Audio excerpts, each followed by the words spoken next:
guys, Ricky here with Apple Valley Farm. Today I'm sanding. Very exciting, right? Not a whole lot going on here other than I'm sanding a lot of stuff. We're in the middle of a pretty substantial build here, and I'm prepping the wood and getting ready to put it all together. And so I just wanted to show you guys what I do, and I wanted to tell you, so I want to remind you, I say this a lot, and it's a joke, but it's not a joke, because when I say I'm just figuring this out as I go, I'm just making this up as I go, it's not just a funny statement. It's true in a lot of cases. When the stuff that you see me do and the stuff that the result of what we do, a lot of that is just from things that we've never done before. We're figuring it out on the fly. So I want you to know I'm kind of in the same boat with a lot of you guys, and a lot of you guys probably even know more about doing this stuff than I do, and you're probably watching me thinking, what is he doing?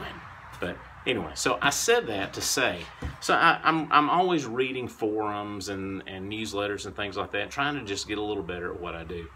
One of the things that I see about sanding is almost everybody says, you know, your sanding process is just prepping the surface of the material for the finish, and I get it. They say your sandpaper and your sander, it's not a tool. It's not a shaping tool. So you don't want to modify the wood. You don't want to alter the shape. You don't want to alter the product with a sander. Forget it. That's exactly what I do with the rustic stuff, especially with the reclaimed wood. I'm doing a lot of shaping with the sander, and I want to show you what I'm talking about. So just so you'll know, what I'm using and what I always use, what I have always used, is a palm sander. This is the only sander I have ever had. Well, at least as far as when Apple Valley Farm has begun. So Apple Valley Farm has never used anything other than the palm sander. Now I love it.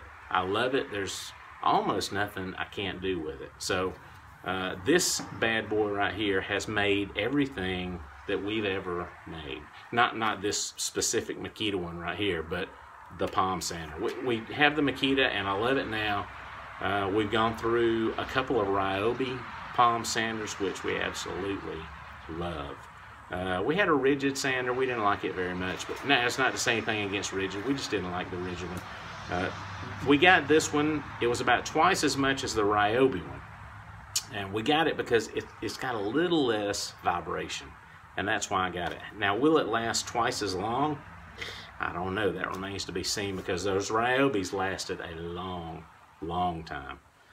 So we'll just see. But anyway, the palm sander is what I've got. The palm sander is what I use. The palm sander is what I love, and I'm going to show you how we do it today. Here we go. Let's get going. So here we are with our piece of wood. It's just an old pine 4x4. We're going to soften this up a little bit. So we're going to start out with the palm sander, just kind of going over some stuff. Now we're going to round off some of the edges. Now we're going to address some of the wavy character of the wood. And we're going to get down into some of these cracks and crevices. It's going to give, I don't want to say a wavy appearance, but it's going to soften it up. Then when we have these big chunks out, I want to soften this up so it looks like just a big dimple in the wood, natural. Coming out to the other end, we got another big piece here that could catch on somebody's clothing.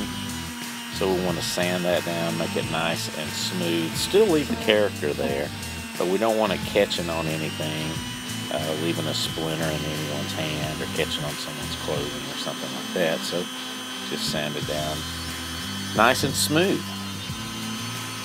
Now my favorite part, we come to the knots. So when we sand the knots, we're actually aggravating it, so to speak, and we're bringing out the saps and everything that are concentrated in that knot. And once we do this and apply the finish to it, it's going to really make the contrasts pop out in that knot. It's going to really make it come alive. All right, guys, so that's it. That's how I use the sander. Palm sander, fantastic. Ka-chow.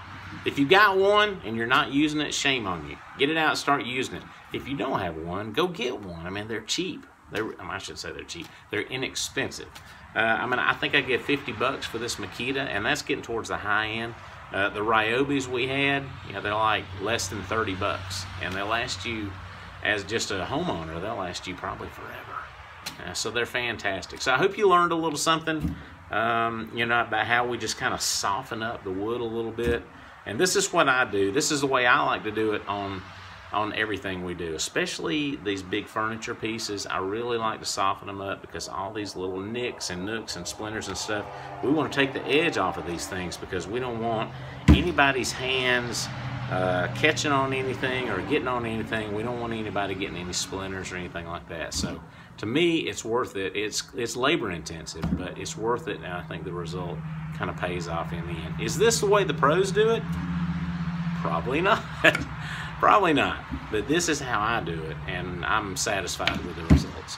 So I hope that helps you, and if you have any questions, give me a shout. Join us at www.applevalleyfarmga.com, and if you're watching this here on YouTube, comment, like, and subscribe to our channel, and I'll see you guys around. Thanks a lot. Have a good day. Go make something.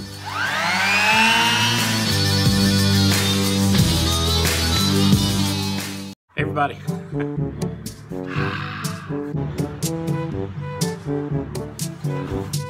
don't know what I'm saying. And so this is a pretty coarse grit right here. I mean, I could probably file my nails. Here, let's see. Anyway, I got the supercalifragilisticexpialidocious. Whew. Man, clumsy.